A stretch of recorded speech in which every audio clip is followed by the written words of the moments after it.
Hi ಎಲ್ಲರಿಗೂ ನಮಸ್ಕಾರ. Welcome back to Nikhita Aishani vlogs. ಇವತ್ತು ಮಧ್ಯಾಹ್ನ ಅಡುಗೆಯಿಂದ ವ್ಲಾಗ್ ಸ್ಟಾರ್ಟ್ ಮಾಡ್ತಾಯಿದ್ದೀನಿ. ಆ್ಯಂಡ್ ಇದು ವ್ಲಾಗ್ ಅನ್ನೋಕ್ಕಾಗಲ್ಲ, ಅಡುಗೆ ಒಂದು ಪಾರ್ಟ್ ಅಂತ ಹೇಳ್ಕೊಬೋದು. ಮಧ್ಯಾಹ್ನ ಲಂಚಿಗೆ ಏನು ಮಾಡ್ತಿದ್ದೆ ಅಂದರೆ ಜಾಕ್ ಫ್ರೂಟ್ ಸಾಂಬಾರು ನಮ್ಮ ಮನೆಯಲ್ಲಿ. ಏನಂದರೆ ಜಾಕ್ ಫ್ರೂಟ್ ಸಾಂಬಾರಿಗೆ ಅದ್ರ ಬೀಜ ಇರುತ್ತಲ್ವ, ಅದನ್ನೆಲ್ಲ ನೀಟಾಗಿ ಕುಟ್ಟಿ ಸಿಪ್ಪೆಲ್ಲ ಬಿಡಿಸ್ಕೊಂಡು ಅದನ್ನು ನೀಟಾಗಿ ತೊಳ್ಕೊಬೇಕು. ಫಸ್ಟು ವಾಶ್ ಮಾಡ್ಕೋಬೇಕು. ಇಲ್ಲಿ ಅಜ್ಜಿ ಅದೇ ಮಾಡ್ತಿದ್ದಾರೆ. ಅದ್ರ ಜೊತೆಗೆ ಕಾಂಬಿನೇಷನ್ ಆಗಿ ಮೊಳಕೆ ಕಟ್ಟಿನ ಕಾಳನ್ನ ಯೂಸ್ ಮಾಡ್ಕೊತಾ ಇದ್ದೀವಿ. ಎಲ್ಲ ಇದು ಅಜ್ಜಿದೇ ರೆಸಿಪಿ ಇವತ್ತು ಅಡುಗೆಗೋಸ್ಕರ. ಯಾಕಂದರೆ ಅಜ್ಜಿ ನಮ್ಮ ಜೊತೆ ಇರೋದ್ರಿಂದ ಫಸ್ಟು ತೊಳ್ಕೊಂಡಿರೋ ಜಾಕ್ ಫ್ರೂಟ್ ಸೀಡ್ಸ್ನೆಲ್ಲ ಹಾಕ್ಕೊಂಡ್ರು. ಆ್ಯಂಡ್ ಅದ್ರ ಜೊತೆಗೇ ಈ ಮೊಳಕೆ ಕಟ್ಟಿನ ಕಾಳನ್ನು ಕೂಡ ಹಾಕ್ಕೊಂಡ್ರು. ಜೊತೆಗೆ 2 ಟೊಮೆಟೊ ಕೂಡ ಆ್ಯಡ್ ಮಾಡಿಕೊಂಡ್ರು.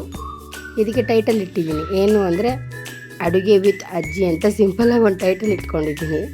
ಸೊ ಅಜ್ಜಿ ಅಷ್ಟರಲ್ಲೆಲ್ಲ ಕುಕ್ಕರ್ಗೆಲ್ಲ ಹಾಕಿ ನೀರು ಎಷ್ಟು ಅಳತೆಗೆ ಬೇಕು ಅಂತ ನೋಡಿಕೊಂಡು ಅದಕ್ಕೆ ರುಚಿಗೆ ತಕ್ಕಷ್ಟು ಉಪ್ಪು ಹಾಕ್ತಿದ್ದಾರೆ.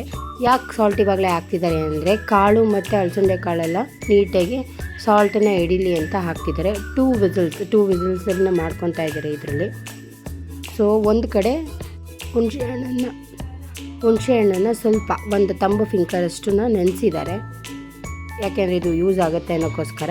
ನನಗೆ ಅಷ್ಟರಲ್ಲಿ ಒಂದು ಆನಿಯನ್ನ ಕಟ್ ಮಾಡ್ಕೊಳ್ಳೋಕ್ಕೆ ಹೇಳಿದ್ರು. ಅದೇ ಮಾಡ್ತಾಯಿದ್ದೀನಿ ನಾನಿಲ್ಲಿ. ಒಂದು ಆನಿಯನ್ ಮತ್ತು ಸ್ವಲ್ಪ ಕೊಬ್ಬರಿ ತುರಿ ಬರುತ್ತಲ್ವ, ಅದನ್ನು ಕಟ್ ಮಾಡು, ನಾನು ಹೇಳ್ತೀನಿ ಅಂತ ಹೇಳಿದ್ರು. ಸೊ ಕಟ್ ಮಾಡಿ ರೆಡಿ ಮಾಡಿ ಕೊಡ್ತಾ ಇದ್ದೆ ಅವ್ರಿಗೆ.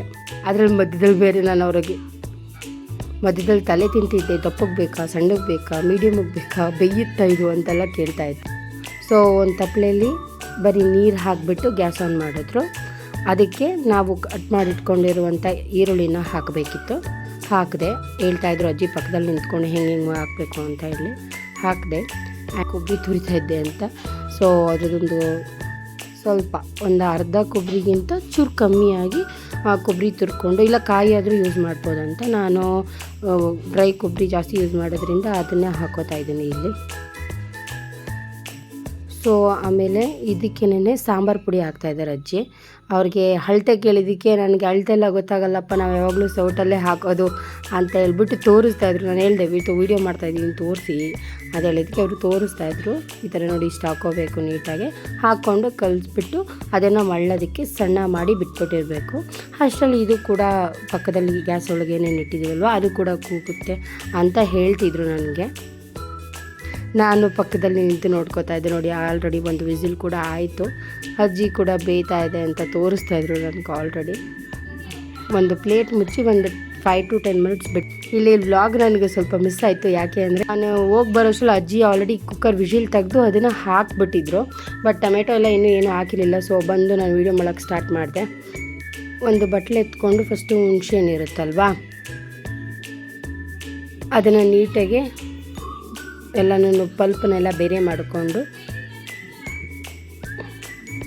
ಮೇಲ್ಗಡೆ ಮಾತ್ರ ನೀರನ್ನು ಒಂದಕ್ಕೆ ಸೋಸ್ಕೋತಾ ಇದ್ದಾರೆ. ಯಾಕೆ ಅಂತ ಹೇಳಿದ್ದಕ್ಕೆ ಕೊನೆಯಲ್ಲಿ ನನಗೆ ತೋರಿಸ್ತಿದ್ದಾರೆ. ನೋಡು ಹುಣಸೆಹಣ್ಣಲ್ಲೆಲ್ಲ ಎಷ್ಟು ಸಣ್ಣ ಸಣ್ಣ ಕಲ್ಲಿರುತ್ತೆ, ಅದಕ್ಕೆ ಕೈಲಿ ಯಾವಾಗಲೂ ಸೋಸ್ ಹಾಕೋಬೇಕು ಅಂತ ಹೇಳ್ತಿದ್ರು. ಅದ್ರ ಜೊತೆಗೆ ಟೊಮೆಟೊ ಹಾಕಿ ನೀಟಾಗಿ ಚುಮ್ಕೋತಾ ಇದ್ದಾರೆ. ಆಮೇಲೆ ಹೇಳ್ತಿದ್ರು ಇದನ್ನು ರುಬ್ಬಿ ಕೂಡ ಹಾಕಿ ಮಾಡ್ಬೋದು, ಬಟ್ ಏನಂದರೆ ನಮಗೆ ಬೇಡ, ಸಿಂಪಲಾಗಿರಲಿ, ಚೆನ್ನಾಗಿರುತ್ತೆ ಅನ್ನೋಕ್ಕೋಸ್ಕರ ನಾನು ಹೀಗೆ ಕೈಲಿ ಹುಣಸೆಹಣ್ಣು ಜೊತೆಗೆ ಕಲಸಿ ಹಾಕೋತಾ ಇದ್ದೀನಿ ಅಂತ ಅದಕ್ಕೆ ಮಾತಾಡ್ತಾಯಿದ್ರು. ಇಲ್ಲಿ ನಾನು ವೀಡಿಯೋ ಕ್ಲಿಪ್ಪಿಂಗ್ ತೆಗ್ದಿದ್ದೀನಿ. ಬಟ್ ಇದನ್ನು ನಾವು ಕಲಿಸ್ಕೊಂಡಿರೋಂಥ ಒಂದು ಇದನ್ನು ಇದ್ರೊಳಗೆ ಹಾಕ್ಕೊಂಡು ಮಿಕ್ಸ್ ಮಾಡ್ಕೋಬೇಕು. ಮಿಕ್ಸ್ ಮಾಡಿಕೊಂಡು ಬೇಯಿಸೋಕ್ಕೆ ಬಿಡಬೇಕು. ಒಂದು 5 to 10 ಮಿನಿಟ್ಸ್ ಬೇಯೋಕ್ಕೆ ಬಿಟ್ಟರೆ ಅದು ನೀಟಾಗಿ ಹುಳಿ ಎಲ್ಲ ಬ್ಯಾಲೆನ್ಸ್ ಆಗಿರುತ್ತೆ. ಸೊ ಅದನ್ನು ಸಣ್ಣ ಮಾಡಿಬಿಟ್ಟು ಪಕ್ಕದಲ್ಲಿ ಒಂದು ಒಗ್ಗರಣೆ ಅಂತದನ್ನ ಚಿಕ್ಕದಾಗಿ ಸಿಂಪಲಾಗಿ ಕೊಟ್ಕೋಬೇಕು. ಅವ್ರು ಮಾತಾಡ್ತಿದ್ರು ಮಧ್ಯದಲ್ಲಿ, ಹೇಗೆ ಏನು ಯಾವ ರೀತಿ ಮಾಡಬೇಕು, ನೀವೆಲ್ಲ ಇಷ್ಟು ಕಾಂಪ್ಲಿಮೆಂಟಾಗಿ ಅದೇನೇ ಹೇಳ್ತಿದ್ದಾರೆ, ಕಾಂಪ್ಲಿಮೆಂಟಾಗಿ ಮಾಡ್ಕೊಂಬಿಡ್ತೀರ ಅಡುಗೆ, ನಾವು ರುಬ್ಬೋದಂತೆ ಅದಂತೆ ಇದಂತೆ ಅಂತ ಹೇಳ್ತಾಯಿದ್ರು ನನಗೆ. ಸೊ ಒಗ್ಗರಣೆ ಹಾಕುವಂಥದ್ದು ನನ್ನ ಕೆಲಸ ಆಗಿತ್ತು. ಸೊ ಒಗ್ಗರಣೆಗೆ ಒಂದು ಸಣ್ಣ ಒಗ್ಗರಣೆ ಬಾಣಲಿ ಬರುತ್ತಲ್ವ, ಅದನ್ನ ಇಟ್ಕೊಂಡು ಒಂದು 2 ಟೇಬಲ್ ಸ್ಪೂನಷ್ಟು ನಾನೇನು ಆಯಿಲ್ನ ಯೂಸ್ ಮಾಡ್ತಿದ್ದೀನಿ ಇಲ್ಲಿ.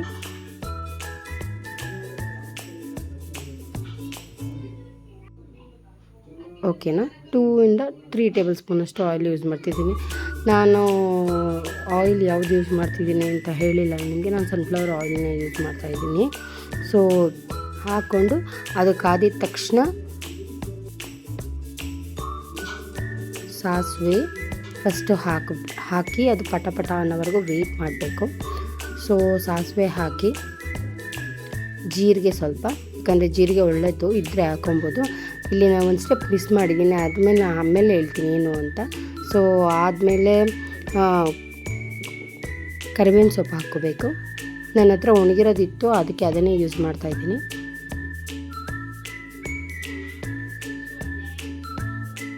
ಸೊ ಹಾಗೆ ಒಂದೆರಡು ಒಣ ಮೆಣಸಿನಕಾಯಿ, ಡ್ರೈ ರೆಡ್ ಚಿಲ್ಲಿ ಯೂಸ್ ಮಾಡ್ತಾಯಿದ್ದೀನಿ.